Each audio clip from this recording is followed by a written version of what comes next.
তোয়াডাঙ্গা নদীর পাড়েই ছিল কলাতলি নামে একটা গ্রাম। সেই গ্রামে ছিল অনেক বড় একটা জঙ্গল, আর সেই জঙ্গলে বাস করত অনেক পশু পাখি। সেই জঙ্গলে থাকতো টুনি পাখি। মা টুনটুন, আজকে আমার বাড়ি ফিরতে একটু দেরি হবে, বুঝলি? তুই বাড়িতেই থাকবি আর খাবার খেয়ে নিবি। কেন মা, কি জন্য তোমার দেরি হবে? তুমি তো আমাদের বনে ভিক্ষা করো, তাহলে কি তুমি আজকে অন্য বনে যাবে? হ্যাঁ রে টুনটুন, আমাদের বনে সারাদিন ভিক্ষা করেও তেমন কিছু পায় না, তাই অন্য বনে যাব। এই কথা বলে টুনি পাশের জঙ্গলে চলে যায়, আর ছোট্ট টুনটুন বাসায় একা খেলতে থাকে। এভাবেই অসহায় টুনি তার দরিদ্র মেয়েকে নিয়ে দিন কাটাতে থাকে। তোর সাথে আমি খেলবো না রে টুনটুন, মা বলেছে তোরা অনেক গরিব আর তোর মা ভিক্ষা করে। তুই যা এখান থেকে, আমি তোর সাথে কিছুতেই খেলবো না। হ্যাঁ, আমার মা ভিক্ষা করে, তো কি হয়েছে? আমার মা তো চুরি করে না রে, তুই কেন এমন বলছিস আমার মাকে? কুকুর এমন কথা শুনে টুনটুনের অনেক কষ্ট পায়, আর বাসায় গিয়ে সব কথা তার মাকে বলে। কাঁদিস না মা, কি করবি বল? আমরা যে অনেক গরিব, তাই আমাদেরকে কেউ কথা শোনালে সব কষ্ট সহ্য করে নিতে হয় রে মা। এরপর টুনি আর টুনটুন একসাথে খাবার খায়। এভাবেই সবার কথা শুনে টুনির দিন কাটতো। একদিন হঠাৎ আকাশ কালো মেঘে ভরে যায়, আর অনেক বাতাস বইতে থাকে। তখন টুনটুন বলে, মা, ও মা, বাইরে যে অনেক জোরে ঝড় উঠেছে, এখন যদি আমাদের বাসাটা ভেঙে যায় তাহলে কি হবে মা? তুমি কেন বাসাটা ভালো করো না? মারে, তুই তো জানিস ভিক্ষা করে আমি ঠিকমতো সংসারটাই চালাতে পারি না, তাহলে ঘর ঠিক করবো কেমন করে রে? টুনটুন অনেক ভয় খায় বাসা ভেঙে যাবার, আর টুনি বাধ্য হয়ে পাশের একটা ডালে বসে, আর সাথে সাথে টুনির ঘরটা ভেঙে মাটিতে পড়ে যায়।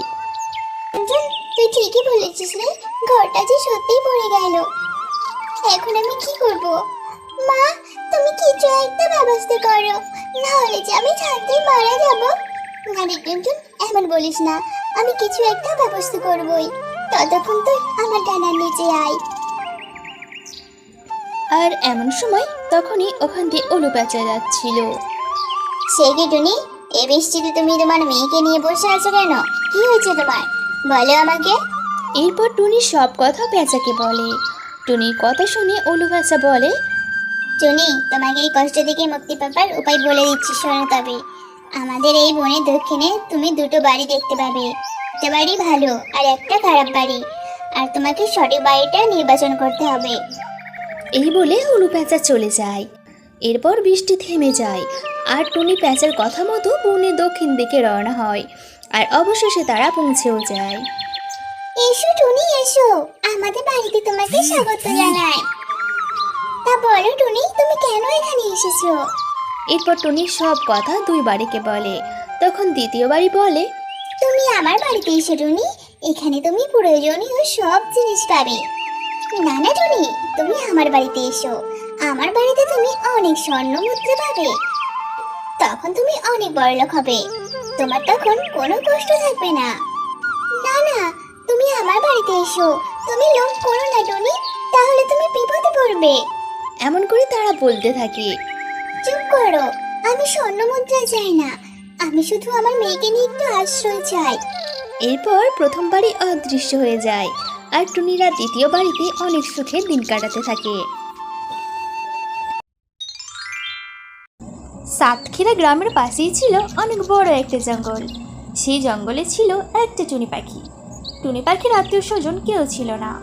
টুনি কাকুলির বাড়িতে কাজ করে কোনো রকম তার দিন কাটাতো। এই যা, আজ আমার কত দেরি হয়ে গেল, আজকে হয়তো মালকিন আমাকে অনেক বকবে। এমন ভাবতে ভাবতে টুনি কাকুলির বাড়ি যায়। এই যে জমিদারের মেয়ে, তোর এই বুঝি আসার সময় হলো? আসলে মালকিন, ঘুম থেকে উঠতে আজকে একটু দেরি হয়ে গেছে, কালকে থেকে আমি সঠিক সময় আসবো। বলুন আমাকে কি কি কাজ করতে হবে?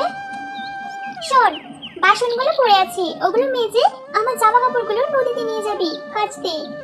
একটা কাজেরও যেন ভুল না হয়, নাহলে মার কিন্তু এক ঘাও ফসকাবে না বলে দিলাম। এরপর টুনি বাসন মেজে রান্না শেষ করে সব কাপড় নিয়ে নদীর পাড়ে যায়। সেখানে তিনটি নদী একসাথে ছিল। টুনি সবগুলো কাপড় নদীর পাড়ে রেখে ভাবতে থাকে, মালকিন আমার সাথে কত খারাপ ব্যবহার করে, আমাকে কত বকে, আমাকে সারাদিন কত কাজ করায়। মালকিন কি আমার সাথে কোনোদিনও ভালো ব্যবহার করবে না? না, এখন এখানে বসে কাঁদলে হবে না, না হলে আমার যে আরো দেরি হয়ে যাবে।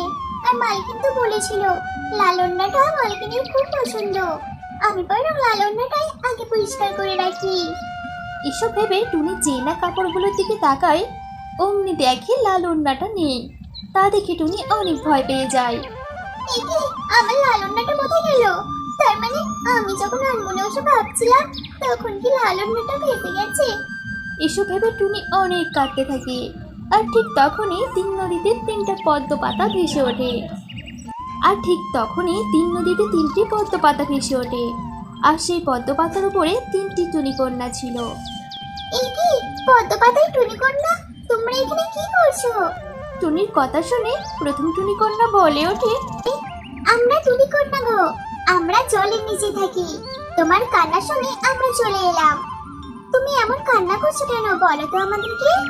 তারপরে টুনি তাদেরকে সব কথা বলে।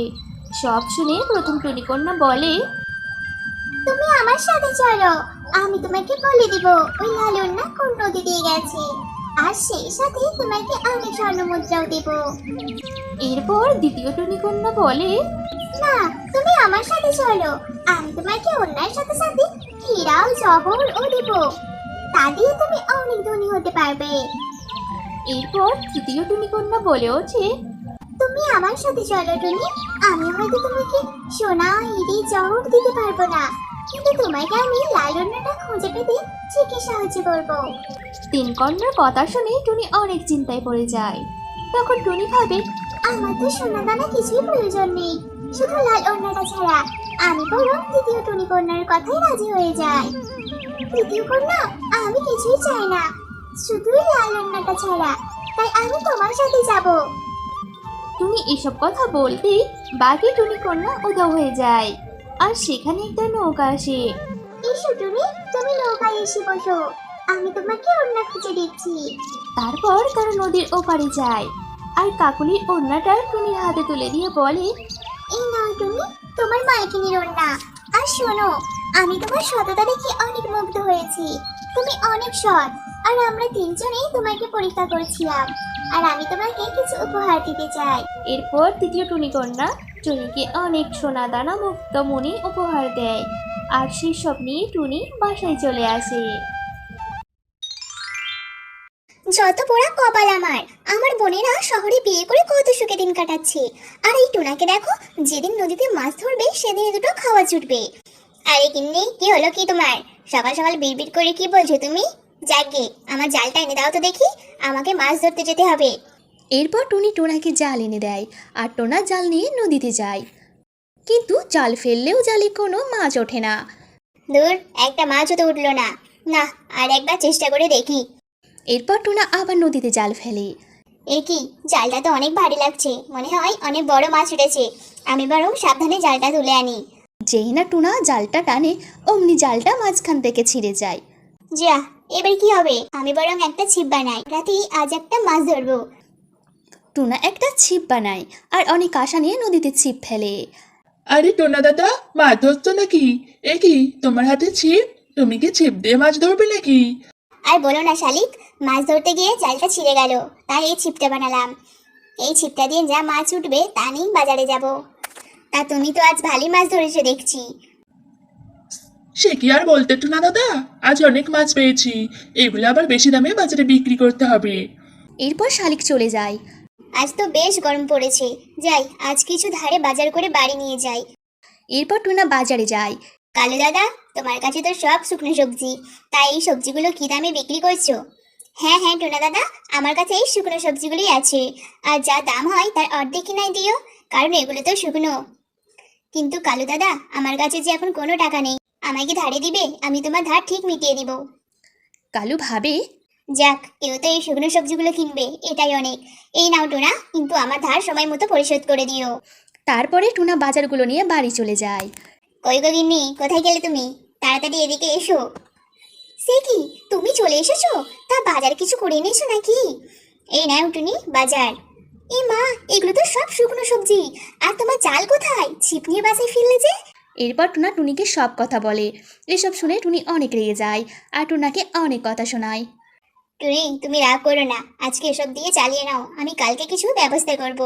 এরপর টুনি শুকনো বাজারগুলো নিয়ে ঘরে যায়। তারপরে রাত কেটে সকাল হয় আর সেদিনও টুনা ছিপ নিয়ে মাছ ধরতে যায়। হে ঈশ্বর, দেখো আজকে যেন আমি মাছ পাই। খালি হাতে ফিরলে আমার দুঃখ আছে। এই বলে টুনা নদীতে ছিপ ফেলে আর এবারও নদীতে কোনো মাছ উঠে আসে না। আশেপাশে সবাই মাছ ধরে নিয়ে ওই পথ দিয়ে যাচ্ছিল। এই দেখে টুনার অনেক মন খারাপ হয়।